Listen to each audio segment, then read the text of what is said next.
I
still just love that intro. It makes me happy. Yeah. Hey! Well, as you can see, there's a member of the ship squad missing. Sandra, we love you. We miss you. You're on an exciting adventure. So next week, you got to come back and tell us all about it. Yes. But in the meantime, we're going to make you proud, girl. We're going to hold it down for you. So welcome to the relationship show that we call Ship Squad, where we talk about love and relationships and why can't I find them? And I found them, but I don't want them. What should I do with them? We get into all that good stuff. Oh, wow. That's a lot. Before we get into it this week, I got to introduce to the most fabulous people on the planet. To ask you, gentlemen, how your week was. We'll start with Pastor Rick. What's going on? Wonderful week, wonderful holiday. Ate a lot of turkey, got stuffed. I think I'm as big as the turkey we ate. But thank God, made it through, without a hitch, and excited to be on tonight. Excited. Wonderful, wonderful. And Dr. Hosea. Yes, indeed. Man, look, I ate so much turkey, I needed my wife to burp me. Full of baby. You know what? I think I need a little clarification. Let me clean my little lens up a little bit. Okay. Well, while you're doing that, I'm going to remind everyone to like, subscribe, and share. We're going to get to a point where you won't be able to see this on Facebook. It's all going to be on YouTube. So hang with us. But in the interim, remember, like, subscribe, and share. Yes. So. Absolutely. We got a message in a bottle. Zandra is the keeper of the bottle. So I don't have the bottle, but I got the message. You got the message? So if you would play our theme music. Let's go. Put a message in a bottle, put a message in a bottle, put a message in a bottle, baby. Yeah. I never get tired of that. So what was I just say? Record deal is coming. It's coming. Yeah. Come on with it. Let's go. Okay. So this one is kind of heavy when I read it. So I'm just brace yourselves, gentlemen. Okay. Dear squad, I hate the holidays. I love how this person gets right to the point. Right to the point. I hate the holidays. The real meaning of Christmas has been replaced by where to find the best shopping deals. Every TV show, movie, and commercial is all about presents under the tree, finding love, and being surrounded by a big circle of family and friends. But what if your Christmas doesn't look like that? This is my first Christmas as a divorcee after 20 years of marriage, Mm. and a painful reminder of how many family members are no longer here. Can I Wow. just fast forward to February 15th? At least I can also skip Valentine's Day but get the candy that's on sale. Seriously, I just don't even want to do it. I don't have the heart for it. Signed, love the reason, but dreading the season. Wow. So, Wow. Dr. Hosea, Dr. Mm. Jose. you, what would you say to the? And I don't know if it's man or woman, boy or girl. That's just it. I got you. Well, I think it's definitely man or woman because they've been married 20 years. Well, good point. Good point. Right. It could have been one of those prearranged situations. That never mind.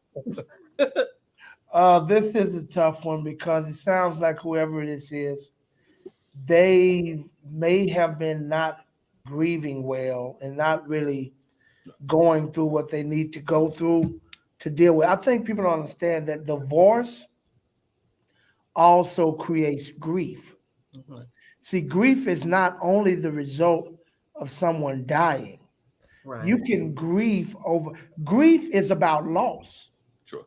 That can be the loss of a marriage. Yeah. It can be the loss of a job.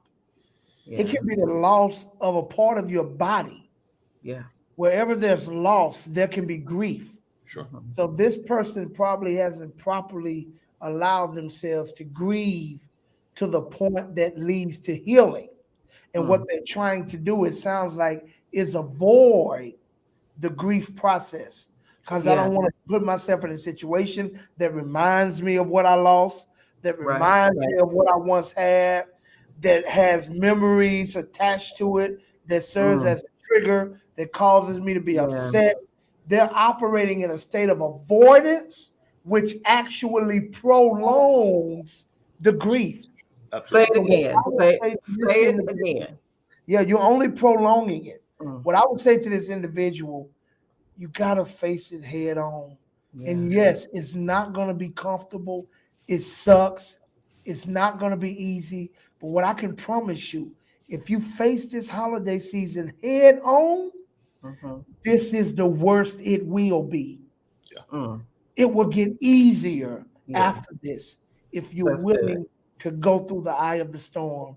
So, and I'm not trying to be insensitive when I say, suck it up, pray your prayer, and let God take you through it. You can't go around it. You can't go over it. You can't go under it.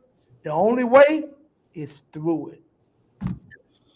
Okay, that's good stuff. Pastor Rick. I concur with my brother. It's the truth. You want to go through it. Stop avoiding it. Every holiday, you hear this. That people go through these particular emotions. They don't know how to deal with them. A loss of someone, divorce, as you mentioned. The grieving process is not, I think we like to put a time limit on the grieving process. Right. That's a dilemma. It's like, that's a big dilemma. Time does not heal anything. Come on. Time does not heal anything. Come on. Only what we believe. The Holy Spirit helps you to get through it. That's why the scripture says he's a comforter. He's a comforter. So in your time of need, he's going to comfort you. And I think we're in a society that we don't like to go through anything. Oh, absolutely. In addition to that, our emotions are everywhere. So people think that, and I've learned this, people think as you deal with the emotion that you're dealing with the situation. That is not true. That is far from true. That's so true. It's really looking at it in the reality that, you're going to go through the emotional aspect of it, but the healing process doesn't make you necessarily emotional, and you don't have to take that issue out on other people, because that's a whole nother thing. Where now, as you can hear in the letter, she's venting, that, it's not about, it's not about the real thing anymore. And, and you hear the underlying thing that person's going through is that they don't understand that, that what they're saying is not about it not being about presence anymore or whatever. Right. It's about your hurt, the pain that you're going through, the grieving process that you have not accepted yet. You have to accept it. I just go right back to my brother said, go to the eye of the storm, go through it. Pretty much literally allow yourself to go through the process of grieving. Nobody likes it because it hurts. And during this time, of course, people suffer from depression, and it's heightened, if I may say. Right. But go through it. Allow yourself to go through it. If you need to talk to someone, if you need to pray with someone, I don't think, in my opinion, and I'll close with this, that you should go through it by yourself. Right. Don't go through it by yourself. Kids, family, or someone. And I'll say this is not typical of a lot of pastors to say, you may need to sit with a professional. Someone with acronyms before their name and after their name. You may need that. So a professional on that level. Nothing wrong with it. Right. Because it's a venting process. But definitely you want to go through it with someone, holding your hand, being there, comforting you. So absolutely. All good stuff. All good stuff. One of the things, I'm going to go back and look at this. The letter mentions every TV show, movie, and commercial. Yeah. It's all about presence under the tree, finding love, and being surrounded by a big circle of family and friends. If you're in a good place, you really don't think about being bombarded with all of that. If you're not in a good place, then it's like really every commercial. Right. Right? It's some perfect couple, and the family, it's a perfect couple with the family, and they look like the people in the picture frames. When you buy one at the store, they put the perfect family in there. It's what everyone should aspire to.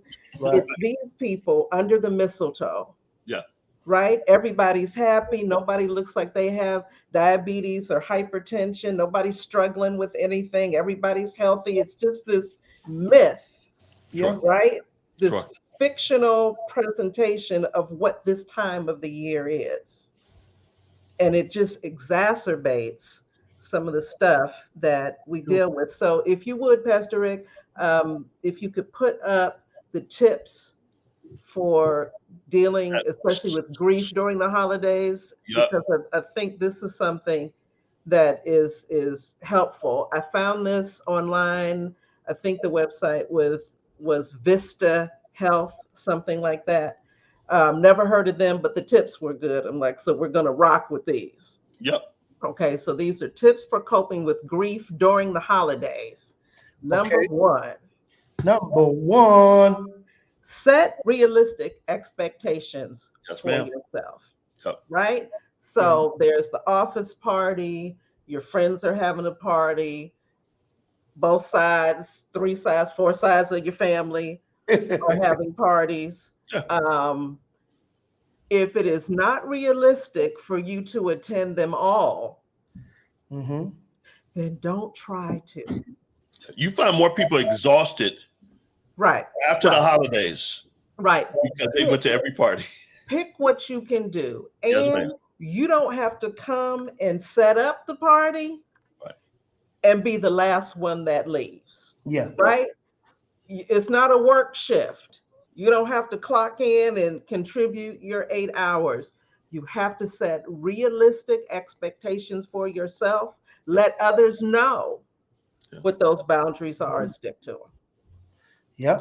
You can't go by all 10 of your family members' house and get 10 different plates. Right.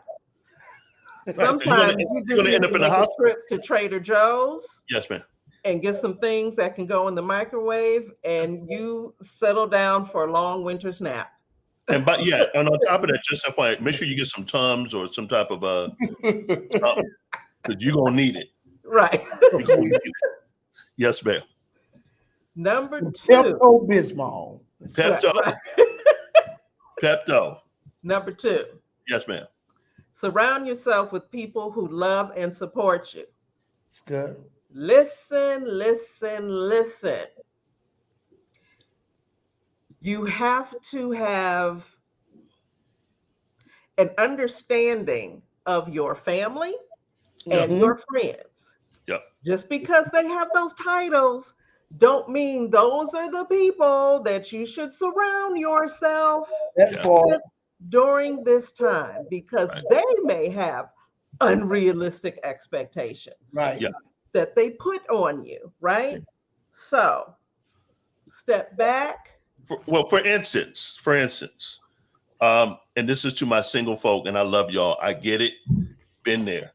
You go to the family member's house, and they're looking for, hey, you gonna settle down? You got somebody, a girlfriend, for you ladies, a boyfriend. You got any potentials, and they lay that guilt trip on you. Yeah. And you're known as being single Yeah. because you're trying to be holy. They don't look at it that way. No, you got to have a man on your arm every week, like your cousin. Like your cousin. Yeah. Last week or last holiday, she brought nut. Now she bringing Ambrosio. That's his name, Ambrosio, to the holiday dinner. Yeah, that was for Thanksgiving. You already know what's going to happen during Christmas. So don't let them get on your nerves, is what I'm saying. Right. Be aware. Just be aware. And we all know how our friends are. There are friends that you can go to with certain things. Yes. Right? Because they're your rock. Yeah. And then there are friends and family that come to you because you are their rock. Yep. Right? Maybe this is a time to really seek out those that are rocks for you. Right. Because those that need you to be their rock need you even more during the holidays. Right. And on top of that, it just FYI, because they're family members doesn't mean that you're your rock. And they really, people, blood is thicker than water, which is a lie.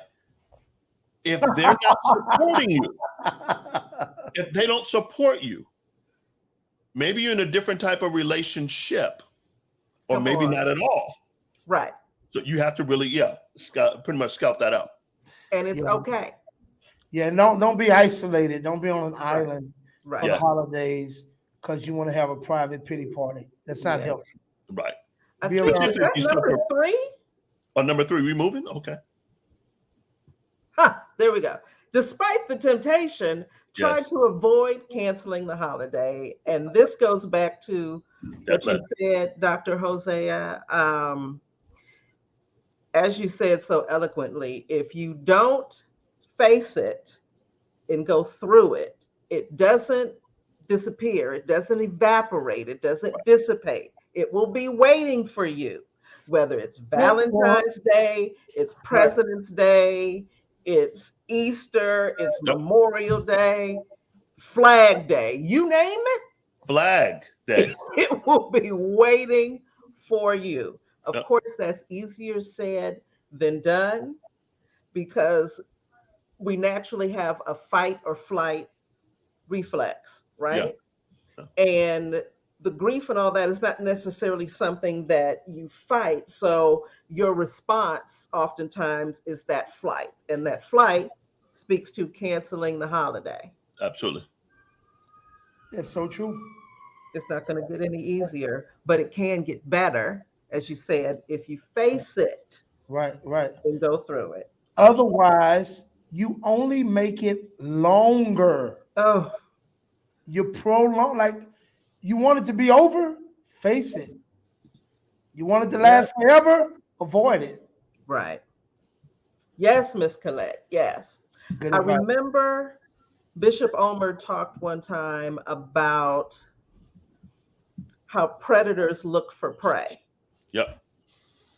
And when a predator sees a group, he's going to look for the one that veers off from the group and runs off in a different direction all by itself. Right?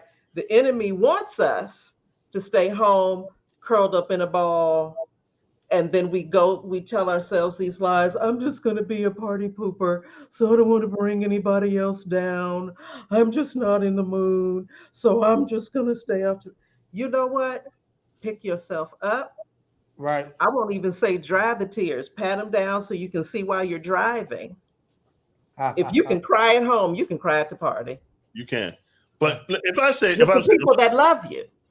There we go. Now, I will say this. If you don't pick yourself up, I know I'm playing the devil's advocate, maybe you need to stay at home because other folks don't want to lose their joy. I'm just saying. Hey, Rick is taking it personal. He's saying don't ruin his party. Look, I'm saying the opposite, but this is, going back to your group of ride or die, ace, poon, coon, chili, utmost partner in crime people. Right?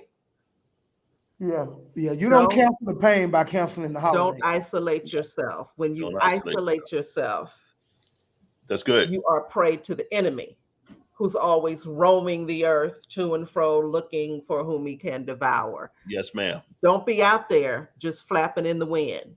Right. And to support that statement, Sister Janine, the Bible compares us to sheep. Mm-hmm. And when you look at sheep, that's when they're most vulnerable. Absolutely. Sheep's strength is in their numbers and their ability to stay close to the shepherd. Yeah. A sheep that lingers back is the one that's the easiest prey for the wolf. Absolutely. Yeah. There you go. Love it. Okay, number 4. Oh, we've talked about this. Allow yourself to feel joy, sadness, anger, all of that. Allow yourself to grieve. Yep. Now, there is the whole concept of the cycle, the stages of grief. And there's 7 of them. You don't necessarily go through them in order. Right. Sometimes you jump to the last one. Right. And work your way back. You go to the middle, then to the beginning, and then you hit the other ones. But can I say this, Ms. Janine, on that level? Because I think a lot of people, because they go through the grieving process and they don't realize they're going through it, they're quick to call it depression. Mm-hmm. And that they're depressed and they need a pill for it. Right. Or whatever emotional issue that you're going through in your grieving. Mm-hmm. You think that it's a mental breakdown. You'll think it's different things, and it's far from it. It's natural. Now, look, David himself went through this very issue. Yeah. You would think David was depressed a lot when you read the writings. But the fact of the matter is, he found his joy. He encouraged himself in the Lord. Okay. And I think that's what we're missing, literally in the church too. That we're quick to put a label on someone because they're going through a grieving process. And this is the issue. No one identifies that they're going through the grieving process. Mm-hmm. No one identifies it. They put a label on it. Go see a doctor, do this. Here's the pill. Watch the commercial. Listen, you're going to have some side effects, but you're going to be good. Mm-hmm. And it's far from it. And because we don't take responsibility for our emotional health, that we don't understand the process of going through the grieving process, even during the season. Right. And I think sometimes we will either put pressure on ourselves or we'll feel pressure from others in terms of how long the grieving process should be. It's like, well, look, I did such and such and such and such. I put my mother in the ground and then I went back to work. Well, good for you, Superman. Yeah. Good for you. Right. You know? Yeah. With those stages could be months, years. Right. You know, I'll never forget. It was probably a year after my mom passed. She passed in 2012. Wow. And I was at my work event, and there's a dear friend of mine named Brian Seth Hurst. He doesn't watch the show, but I'm going to send him the link since I'm shouting him out in this. He had lost his mother, and he knew that I had lost mine, so I wasn't at the previous year's event. When he found me, he asked me how I was doing, and then he told me it was 5 years before he looked up and felt some semblance of himself. again. Wow. And he said, you're going to be okay. Wow. Hang in there. And someone else may think, oh, why did he tell you 5 years and all of that? But it was so comforting. Yeah. Because I was still struggling and I didn't know how long it, everything, it should be this length of time. It should be this, it should be that. But this man told me it was 5 years for him. Yeah. Right. Which allowed me Right. to let that thing play out. Right. And now, even coming into these holidays, I check in with myself. I say, how we doing this year? Right? What are we feeling? If I'm noticing that a lot more things are triggers, I'm like, okay. This could be a more challenging year. I need to be on the lookout for how I'm feeling, check in with myself regularly, have the strength to tell my father, my husband, friends, family, I can't do that. No, and I piggyback off that because losing my mother in 2020, I didn't find myself grieving until much later. Okay. It just hits you. It just hits you, and you're just like, what am I feeling? And I had to, process it, that you didn't give yourself time to grieve. Right. And going through it, someone just said, it could feel like depression. The fact of the matter, it's a stage of it. And you have to really realize that. I mentioned this at Pastor Hosea's church when I went to preach last time, that I went through a depression, not realizing what it was. Yeah. And because that's not me, but the grieving process, you have to go through it, and you don't know when it's going to hit you. Right. And you got to be okay with that. It could be a song. There's certain songs that I hear. If I may, I'm not going to sing the song, but there's an old song by Junior. Mama used to say, don't sing it because we'll get canceled. We'll get flagged. But we need a mute button for him. Oh, we do. But that song pretty much will bring literally just emotion. And I'll start boo-hooing in the middle of the road, and I'm pulling off boo-hooing. And I'm like, gosh, what's going on with me? That's it. And it's important that you grieve, going back to that, because you will go into the new year not realizing that you haven't grieved yet. Yeah. So it's important. Absolutely. Okay, my trigger song for my mom is She's a Bad Mama Jamma. What? That was one of her favorite songs. I love it. And so everybody else will be dancing. I'll be like, okay. No, if I may say, I got one more song and we'll go. One more song. Oh. Don't laugh, but my mom used to love Ring My Bell. I'm like, what is going on here? Who's ringing your bell, ma'am? Oh my God. You would sing it, and it would be laugh now and hear it and be in a puddle on the floor. Bam. Right. Bam. She would play it on the what was it? Not the 45, but the 33, and put it on replay on the hi-fi. Don't play with me. Be blasted it. Ring my bell. I know what it means. I may be 6 years old, but I know what this song means. Ring your bell. I got it. Okay. Look, we have a guest today, but I want to make sure we get through these last. I think we have 3 more. Right, go ahead. Draw comfort from doing for others. Yeah. Not as easy as it sounds sometimes, but a really good way to get out of your funk, to desensitize the triggers. Absolutely. Go and help somebody else out. Yeah. Whether it's babysitting, it's yes, Sean, absolutely. It's babysitting, it's feeding the homeless, it's helping a neighbor. You know, if you live in areas where there's snow, shoveling the sidewalks, helping them get out of their driveway, anything. Try to get out of your head. Yeah. That could be a dangerous place. Yes. Yes, Miss Colette. Yeah, absolutely. Everybody's grieving, right? Right. And that's a good point. How many of us don't have some kind of loss Sure. that we're dealing with. So remember, you're not alone. Yes, ma'am. You're not alone. Okay, number 6, Yes, ma'am. take care of yourself. People, Yes. hear me. If you cannot handle the parties that we talked about, okay, it's okay to say no. Guess what? They're going to have the party anyway. Yes, they are. They'll be okay. And so will you if you stay home. Yep. Don't buy into the pressure of what you think you have to do to make other people happy while you're grieving and mourning and trying to get through the holidays. Right. Right. Yes, ma'am. Don't buy into that. Take care of yourself, whatever that looks like. Take care of yourself. It's not being selfish. You know why? Because you never take care of yourself. So Yeah. how can taking care of yourself be selfish? Yeah. Sorry. This is a private joke. Start by drinking water. Number 7. Okay. Number 7. There you go.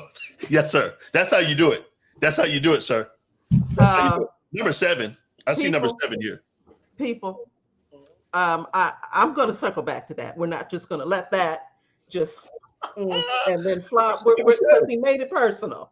He made it personal, so we're going to come back to that. But number 7's up here. Number 7. Number 7. Oh, I love this. I'm sorry. Create a new tradition or ritual that accommodates your current situation. Love Check it out. Said my mom passed in 2012. Yeah. I'm an only child. So it was me, my mom, and dad. We were always the 3 Musketeers. Celebrated every single Christmas with them. Mm-hmm. Right? My mom passes. The thought of just standing on the steps of the house at Christmas was too much, let alone going inside. So we started a new tradition. My dad would fly out from the suburbs of Cleveland, Ohio, and spend Christmas out here with us. And what do? We went to the beach on Christmas Eve. Oh, that's nice. Right? We started new traditions. Love it. Do we miss her like crazy? Absolutely. Yeah. But we just could not, because Christmas was my mom's holiday. Sure. So every inch of the house screamed, Mary Louise Atwood's Christmas. Right. Right? We had to do new things. We had to go new places, and we had to give ourselves permission to have fun without her. One tradition you don't want to start is a divorce party every Christmas because you got a divorce from your husband or your wife. You don't want to start. That's not a tradition. Okay. That's not a tradition. Just letting you know. Okay. Good point, Pastor Rick. Okay. So look, in all seriousness, you can get through the holidays, right? Yeah. Great tip to remember. There is no right or wrong way to celebrate the holiday season after the death of a loved one, the loss of a marriage, etc. The best coping mechanism for the holiday season is to plan ahead, get support from others, and I'm going to go back to and take care of yourself. The people that love you, that are supposed to be in your life, will understand that you may have to change things up a bit. Those that don't, that try to pressure you, guess what? Their season may be up. If it is, let them get off the bus. Amen. It's their stop. Let them get off. Wave in the window as the bus drives on. You don't need the negativity. You don't need the stress and pressure. You need support. Yes. That's some good stuff, Miss Janine. Good stuff. Okay.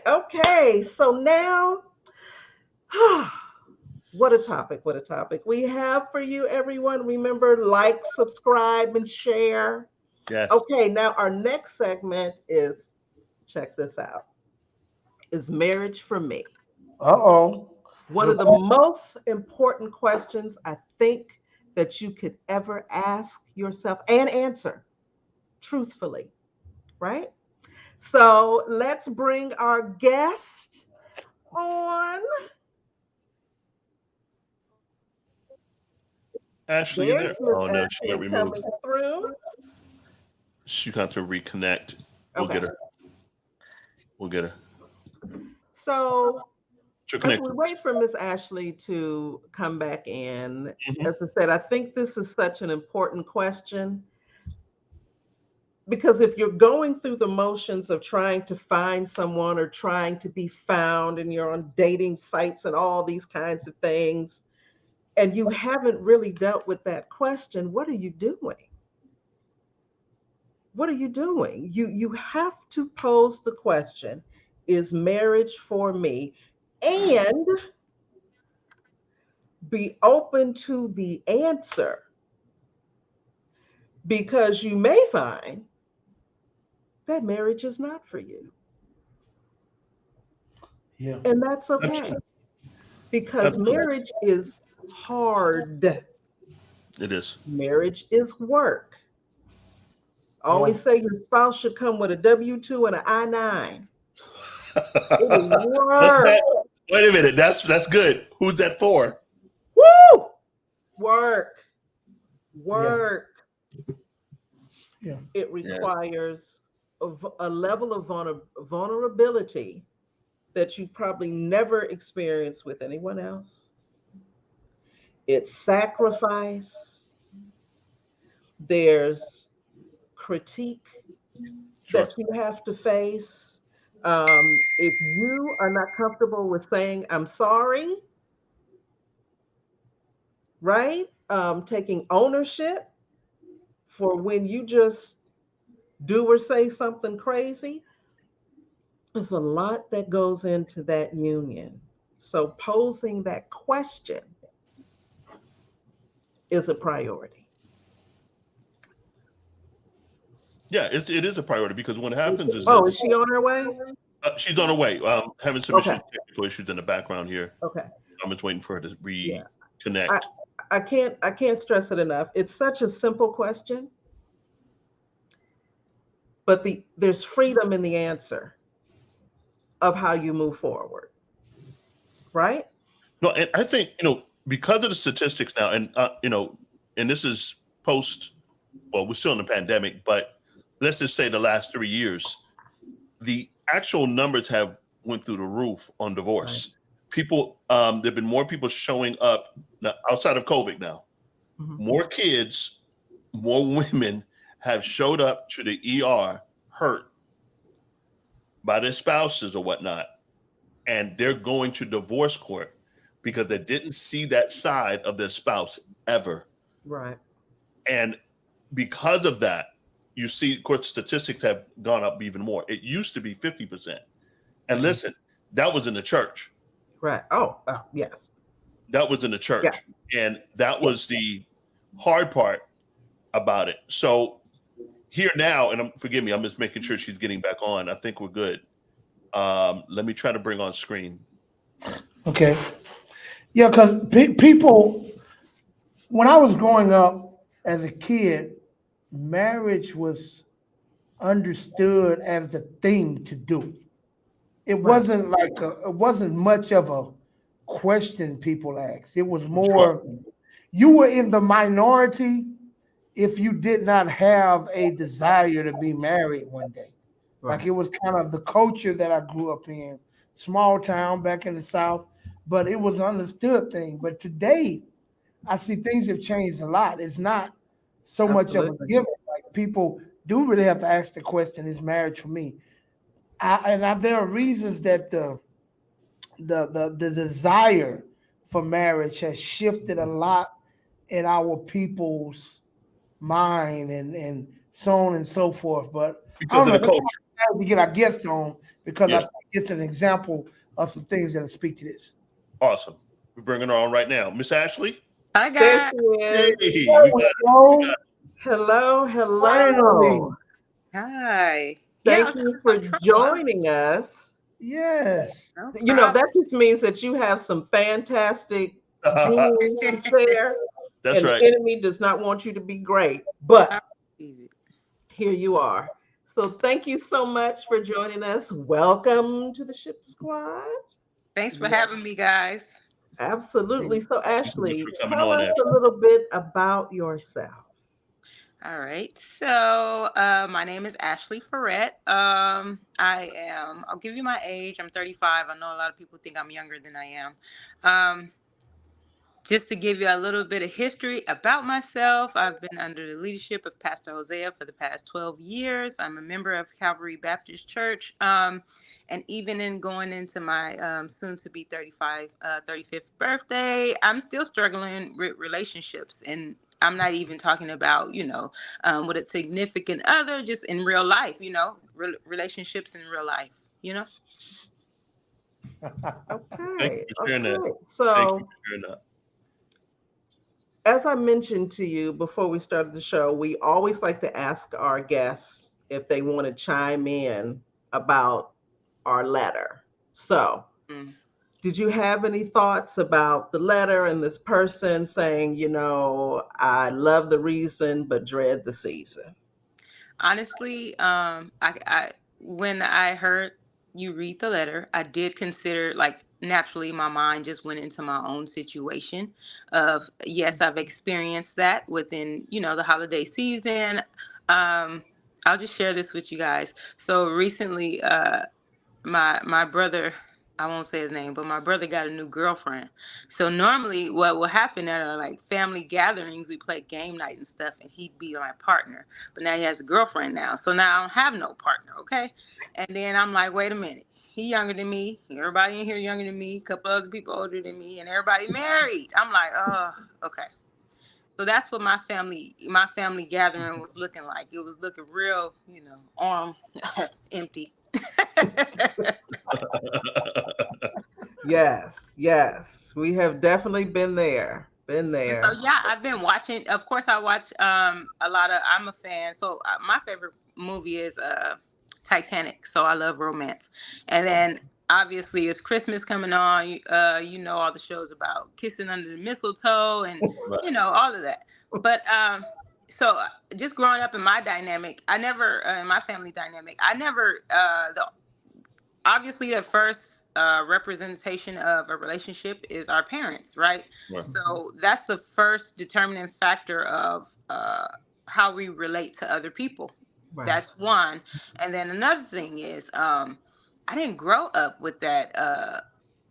I seen mommy kissing Santa Claus under the Christmas, like, I didn't grow up with that, you know what I'm Mhm. saying? So when you paint a picture of you know just the holidays, and a lot of times you see on TV they want to promote relationships and all Sure. that sort of things. And then there's also people like myself who is grieving the loss of my mom, the loss of my grandmother, and Right. then for particularly the Christmas season, my grandmother, like, she was all about Right. Christmas lights. She went crazy. Everybody would travel from wherever to come see her lights and stuff. So now I'm currently dealing with that. Not having her here this Christmas, not being able to Mm. go see her and see her lights, and Yeah. thing that I've been doing for the past couple of years, spending a lot of time with her. And one of the things she would always say to me was, Ashley, I ain't never seen nobody can't get no boyfriend. I'd be like, God, dog. But if I'm being honest, it's because of the first relationships that I seen when it came from my parents and even my grandmother. She wasn't, she passed at 96. She was almost 97, but she had also been divorced a couple of times, and so Mhm. I see it didn't work for her. So I'm struggling with that. So now, and then another thing, and God has put me in a new tribe. And my new tribe, everybody is married. So now they want to get together and they want to have these game nights and they want to hang out outside of the church. And I'm like, okay, but I don't got no partner. So I feel like, you know what I'm saying? Like, it don't Yeah. even feel like the Yeah. third wheel. You feel like the 10th wheel, because the 11th wheel, because everybody it's just crazy. But Right. Right. Right. to be honest, I don't know where to start or to finish. Like, it's just like, oh, I just try not to think about it, honestly. Like, I just try not to think about it. That's Yeah. just how I cope with it. Like, I don't think about it. All right. Wow. May I ask, do you feel that that approach is working? I don't feel like it is working, but as I'm learning, I still am learning a lot about myself. I'm still learning to heal from a lot of childhood traumas. So I am still in the learning process, and I know that because of childhood traumas and those type of things, abandonment and all that, it plays a big part today in my Sure relationship. does. Sure. So even with that being a healing process, like a lot of these things are new to me. Like if I didn't, the only relationships that I were used to were public relationships. If I had to go to work, if I had to go to school, if I had to do that, like that's easy for me. I could do that. But when it becomes relationships with family members or those type of situations, then that's when everything tends to fall apart. Okay. Now you said it falls apart because of you, or because of what they're bringing to the table in the relationship? I would say what I'm struggling with most is I would say both ends, because obviously, just like anybody else, I've struggled with my trauma. Some other people struggle with their traumas, but it doesn't always look like what my trauma is, right? So I would say on both ends. For me in particular, I would say communication. Like I think I'm a great communicator, and I'm learning as the years go by. As interested as I am in communications, I still struggle with being an effective communicator. Okay. Emotionally, you mean? Like, for instance, expressing your emotion towards someone, or what No, level? that's a whole different story, because when it comes to emotions, like Okay. that's one of those things I don't even try to let out the bag unless it just got to I come got out. you. You know? Yeah. And actually, it's not a bad thing. Right. It's not a bad thing, Absolutely. because what you're doing is building trust, and particularly when it comes down to abandonment, and even rejection, that is one of the exercises as far as building the trust. You've known Pastor Hosea like a brother, because he married to your sister. So, that thing comes in, that you know him and you can trust him. You see how he lives his life. And I think that's a starting point, because hopefully you'll meet a man just like him, if not better. I don't know if that's possible. Is that possible, Hosea? Better? No? Oh no, brother. You might have to go to heaven. Okay, there has to be at least one more. One more out there, brother. Statistically, there has to be one more. Just one. And let me ask you this, Ashley. Yeah. Has there ever been a point in your life in relationships to where you thought you may have been close to marriage, or someone that you thought I may spend the rest of my life with them, or you think you've yet to really find that person that made you feel that way? I've had a situation where I felt that way, and then I later learned that it was all in my head. Like it wasn't really what I thought it was. And so it was kind of like a rude awakening. And then that was, I guess it was my breaking point when I decided, okay, I'm not so good at this. Maybe I need to, do a little evaluation and see, what it is I need to do, because something ain't right. So I have been that. And then later I've learned that, the perspective that I had about it was incorrect. So I don't validate those feelings as being, something that would be close to even considering marriage. Okay. So, Ashley, I think this is a good point to ask you. Okay. Have you asked yourself, is marriage for me? And if Yeah. you So did, what's the answer? yeah. So actually, it's funny because I was actually, from a child, I never imagined that, even growing up, I just didn't imagine that my life would consist of, yes, it consisted of a healthy family, because that's something that I've always desired. But I'd never even visualized the steps that it took to be there. So when I actually realized what it would take to be in have a healthy family, I realized that marriage would have to come into play. But my whole life, marriage was never. I don't know how I skipped over that, but it was like embedded in me. I literally see my mom. Basically, I come from a family of 10. There was 10 of us.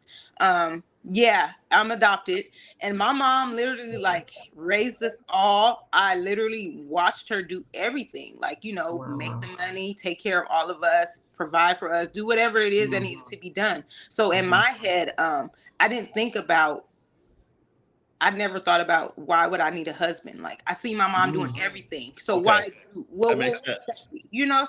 And then Yeah. even with that being said, you know, when my mom passed, prior to her passing, we learned of my father having infidelity. It even went to the point where he wouldn't let us see our mom before she passed. So it really got really ugly. So even with the mindset of one day, yeah, I want to be married, watching that happen to my mom, like it just took me to the place where I was like, even before I was serious about if I ever got married, it would only be a one-time thing and it had to be the right person.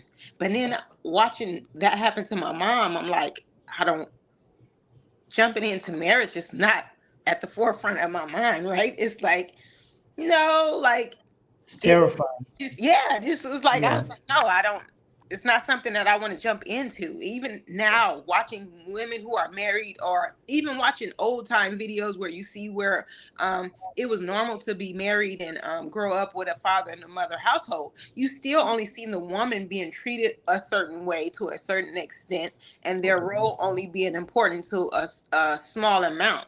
But now we live in a world where it's like, everybody's like, well, for us, it's like women run the world. We run the world. Like Beyonce say, why do we, you know what I'm saying? So it's just like, it's just like, you know, it's very hard to even consider being in a healthy marriage or a healthy relationship, or even seeing what that looks like on a regular. Let me ask you this. It sounds like you're saying from the models you've seen, for you to get married, it almost feels like you would have to dumb yourself Right. down. I was gonna say Yeah, that. like, Yeah. and that's something I never see myself doing. So I would rather, and like even in today, it's very popular youngsters amongst us youngsters to be like, I'd rather make some money and be rich than to get married. Like Right. I Right. uh, Yeah. And it's I was talking to I'm just gonna say Raquel, who put a message up earlier. She was one of our previous guests a couple of weeks ago. And we were talking about dating and relationships and marriage, the usual. And I said, we live in a day and age where we have to wrap our minds around the fact that it should be okay for a woman to say, I don't need a man. Yeah. That's not a negative thing. That's not a bad thing. That's a reality check. Look, I'm 35.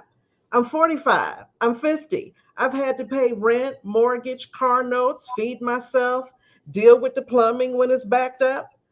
I have had to live and thrive without a man. So, do I need one? Absolutely not. Do I want one? Is the question. And the And one if I and the want wanting, one, right. am I able to make room in my life That's the issue. for him? That's the issue right there. Right? Yeah. So he sees that he has a place and a purpose Right. in my life. Yeah. Do I want to do that? And especially when you look at women that get to their mid to late 30s, 40s, 50s, they've been taking care of everything. How do you then step back from being the head of your household to letting someone else come in and be the head, right? It's not that you don't want to let him be the head. You've been the head for 20 years, right? There was one of the things I had to look at in getting married was I was out here doing my thing, right? And my husband is 12 years younger than me. Not only did I have to figure out how to step back, but how do I let someone that I have 12 years of experience on Sure. be the head? Because at every turn I'm like, bruh, not gonna work, player. Not a good idea, dog.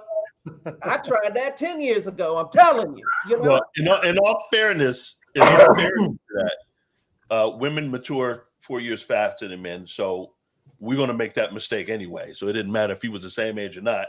Trust me when I say Oh, it. so right now we're not really 12 years apart. It's more like 16. That's You're just making me feel all warm and fuzzy today. That's what I do without you. But I'm saying that because it's being married 26 years now. The trust factor. Oh, I'm very independent. She didn't need me and all this other stuff, but she wanted me, and I think that was the key thing. I added to her, and every marriage, you want somebody adding and not depleting. You don't want a dependent. You want someone who you're co-working with to build upon. And I absolutely, we sympathize with you because your generation, they're turning out a lot of weak men, and I hate to say it that way. In fact, I see more young ladies your age trying to date older men. Not like crazy, like 10 years or anything like that. Maybe 5 years older than them because they're established. Because now you're equal partners, right? You're equal with them. You bring something to the table just as well as they do. So it is, it is in my opinion, a trust factor that the whole thing going with the abandonment, going with the rejection, all those things come into play. And Mara goes out to you because it's no joke out there. Yeah. But I think, if I may say, you being around 10 couples, or let's say 9, or how many other couples you're around, I think it's important to note that I believe that God has placed you there for a reason, to understand, and to learn. That I did the same thing, because, and I'm a firm believer, what you desire is what you serve. What you desire is what you serve. Yes. I served married folk when I was single. I want to see how he deals with his crazy wife. Absolutely. I wanted to know how to deal with that situation right there. What's the dynamic? So I believe God has you there for obviously a reason. It's not an accident that your circle, your squad, pretty much everyone's married. And I would like to believe that they're rooting for you. I'm sure you are. We are rooting for you. Yeah. We're rooting for you. Yeah, one of the things I wanted to add to something Janine was talking about, as he's saying, like, I've been holding, I don't need you to be the head of the house, so I've been the head, all this time, I think that's why it's important for a man that comes in a situation like this to have a vision that's greater than your house. Yep. There has to be something that he's about that takes it beyond. See, as you talked about earlier, women not needing man, that's not untrue. Because watch this, biblically, man needed you more than you needed him. The greatest good God gave man, other than himself, was woman. The first time he said it's not good, and he gave the woman. So woman is the greatest good God gave man, and he gave her to him to be a help meet to him. Yeah. Right. So he needed her assistance to fulfill the plan God orchestrated for his life. Absolutely. Now, this is why you also see there are a lot more single women than they are single men. Yeah. Because I've learned women do singleness better than most men do it. Listen, I know. Tried it for a year, couldn't do it, gave up. I'm out. I can't do this. Can't do it. I tried, couldn't do it. I had to get married. Yes, sir. Couldn't do it. Yes, sir. So I'm willing that. But this is the thing, that man, if he has a vision great enough, now that changes the dynamic, because it's not limited to who running this house. Right. It's about the destiny we're building together. Absolutely. Say that, sir. And working together together to do it. And all headship means, I want to really clarify this. When a man has headship over his wife, for one, let me clarify, wife is not men or the head of women. No, husbands. Husbands, say that. The head of their wives. That's right. Yes. I'm not the head of every woman.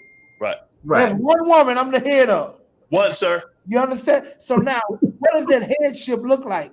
It means I'm the first line of accountability. Say that. God's Yes. holding you responsible. Yes. First.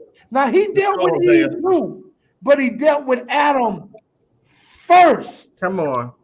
It's about responsibility. So when you really on the walking headship, it don't make you stick your chest out like I'm the man. It make you say, "Wait a minute, God holding me responsible." Oh, it's intimidating. I don't want to blow this. Yes, I don't sir. want to mess this up. Lord, Yes, don't Check let me this make out. Check this out. We are the neck. We are the neck. How did I know she was going to say that? We are the neck. And you help us turn our heads. You can be the head. Head needs the neck. Head needs the neck. Right. Right? For whatever reason, Partnership. we're about to go off That's the air. what that union looks like. Head and neck. Oh my God. For whatever reason, we're about to get cut off the air. I'm not sure what's going on here. Good word, sir. I agree. Have we come to the end of the show already? Yeah. Never enough time. Never enough. Well, Miss Ashley, thank you so much for joining us. Is there anyone or anything you want to shout out? Tell us some stuff that you're doing, or I just want to shout out my church, Calvary Baptist. Yeah, let's go. I just wanted to shout them out, and then a podcast. Pastor Jose is gonna kill me.